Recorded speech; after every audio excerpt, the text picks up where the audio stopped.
Hello friends, मैं आकांक्षा GK with आकांक्षा में आपका स्वागत करती हूँ। फ्रेंड्स, आज हम एमपीपीएससी प्रीलिम्स एग्ज़ाम का जो हमारा क्रैश कोर्स चल रहा था उसका डे 30 पढ़ने वाले हैं। मतलब इसके पहले हमने 29 क्लासें कर चुके हैं और आज हम इसकी 30वीं क्लास पढ़ने वाले हैं। और आज हम पढ़ेंगे जो हमारी ट्रिक की फ़ाइल है उसको पढ़ेंगे। और ये जो ट्रिक की फ़ाइल, इसमें हमारा जो प्राचीन इतिहास है उसके कुछ टॉपिक ऐसे हैं जो हमको याद नहीं होते हैं। तो प्राचीन इतिहास की बहुत सारी ट्रिक मैंने इस ट्रिक की फ़ाइल में कवर की है, तो वो हम आज पढ़ते हैं। आगे बढ़ने से पहले चैनल को सब्सक्राइब जरूर कीजिएगा ताकि आने वाले वीडियो का इन्फॉर्मेशन आप तक मिलता रहे। पहला है, सबसे पहले तो हम इतिहास पढ़ रहे हैं तो याद रखिएगा इतिहास का पिता किसको कहा जाता है। हेरोडोटस को इतिहास का पिता कहा जाता है। किसको कहा जाता है? हेरोडोटस को कहा जाता है। अब हम पढ़ रहे हैं कि भारतीय इतिहास की जानकारी के मुख्य स्रोत क्या हैं।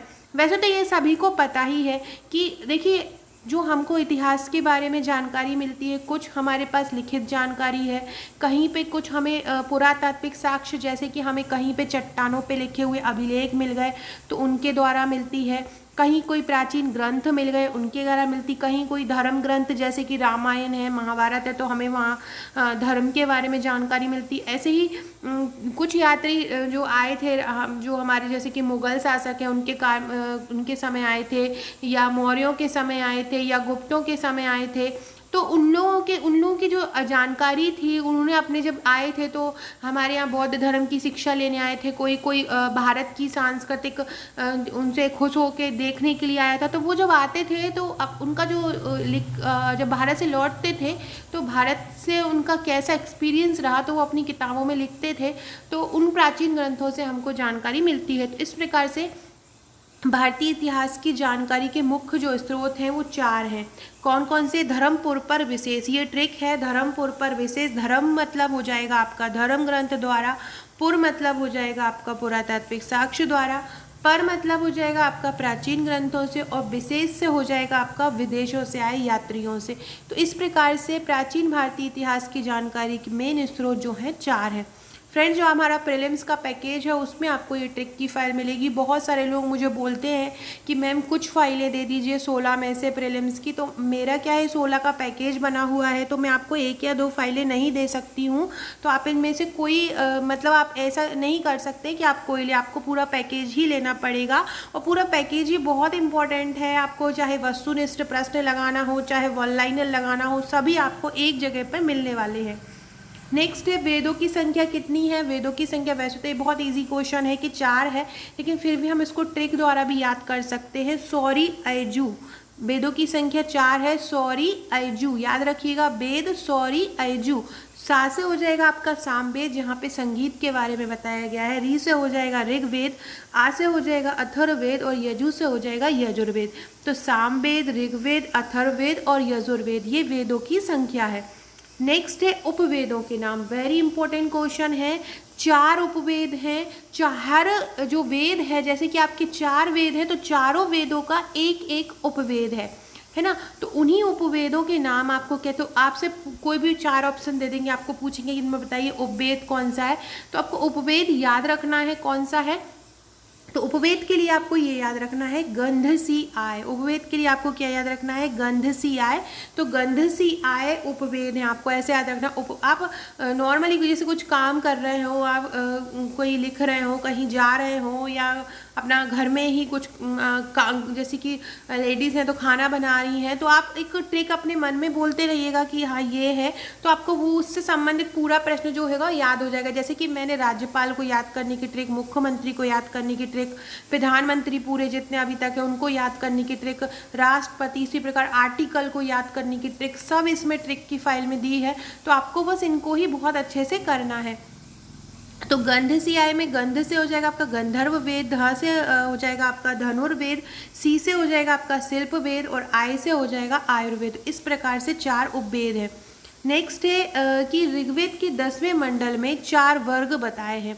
मतलब ये पुरुषार्थ जो है ऋग्वेद में, जो व्यक्ति का जो जीवन चक्र होता है उसको 4 मंडलों में बांटा है। अपने स्कूल में भी पढ़ा होगा। तो 4 मंडल में कैसे हैं? ब्राह्मण है, क्षत्रिय है, शूद्र है और वैश्य है।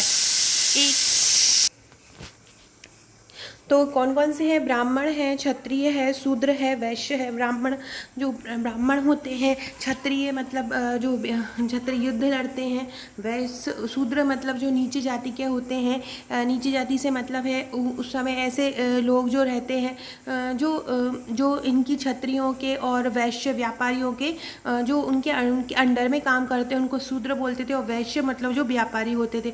उस समय ऋग्वेद में जो 4 वर्गों में बांटा हुआ था, तो उनको ब्राह्मण, क्षत्रिय, शूद्र और वैश्य में बांटा था।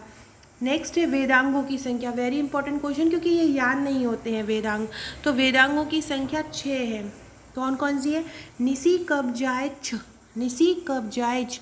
इसकी ट्रिक हो जाएगी वेदांग की, क्या हो जाएगी? निसी, कब, जायच। निसी, कब, जायच। तो नी से हो जाएगा आपका निरुक्त, का से हो जाएगा आपका कल्प, और जाय से हो जाएगा ज्योतिष। ऐसे निसी है तो नी में निरुक्त और सी में हो जाएगा शिक्षा।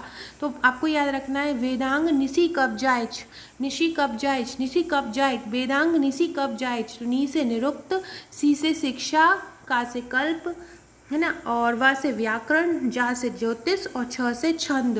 तो ये वेदांगों की संख्या 6 है। पहले तो इतना याद रखें, कभी कभी ये क्वेश्चन आ जाता है और आया ही है बहुत बार कि वेदांगों की संख्या कितनी है। तो वेदांगों की संख्या 6 है। निरुक्त, कल्प, ज्योतिष, शिक्षा, व्याकरण, छंद। तो निसी, कब, जायच, ये वेरी इंपॉर्टेंट क्वेश्चन है, बहुत बार एग्जाम में पूछा जा चुका है। इनमें से कौन सा वेदांग नहीं है, वेदांग कितने हैं, तो इस टाइप के क्वेश्चन इसमें पूछे जाते रहे।